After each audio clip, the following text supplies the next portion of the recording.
प्राणीप्रेमींसाठी दिलासा देणारी बातमी समोर येते। भटक्या कुत्र्यांनाही जगण्याचा अधिकार आहे, त्यामुळे भटक्या कुत्र्यांना निवारा मिळावा, त्यांची देखभाल करावी, यासाठी आता भटक्या कुत्र्यांच्या देखभाल करण्यासाठी खासगी संस्थांनी पुढाकार घ्यावा असं आवाहन पालिका प्रशासनाने केलंय। खासगी संस्थांनी भटक्या कुत्र्यांची देखभाल करण्याची जबाबदारी घेतल्यास त्या संस्थांना प्रति कुत्रा 60 रुपये देण्यात येतील। दरम्यान मुंबईतील जागेची कमतरता लक्षात घेता आता मुंबई बाहेर संस्था आल्यास त्यांना काम देण्यात येईल असं देखील पालिकेने म्हटलंय। दरम्यान मुंबईत जवळपास 90,000पेक्षा अधिक भटके कुत्रे आहेत। मुंबई उच्च न्यायालयाने सुद्धा पालिका प्रशासनाला अनेकदा याबद्दल बोललेलं आहे।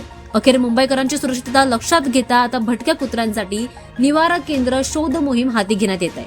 भटक्या कुत्र्यांची देखभाल करण्यासाठी पुढे येणाऱ्या संस्थांकडे 1000 कुत्र्यांसाठी किमान 28,067 चौरस फूट जागा असणं आवश्यक असणार आहे। कुत्र्यांचे पुनर्वसन प्रभावीपणे करण्यासाठी मोठ्या जागेची गरज असल्याचं प्रशासनाने स्पष्टपणे केलेलं आहे। भटक्या कुत्र्यांना पकडून त्यांना निवाऱ्यापर्यंत पोहोचवण्याची जबाबदारी महापालिकेची असणार आहे।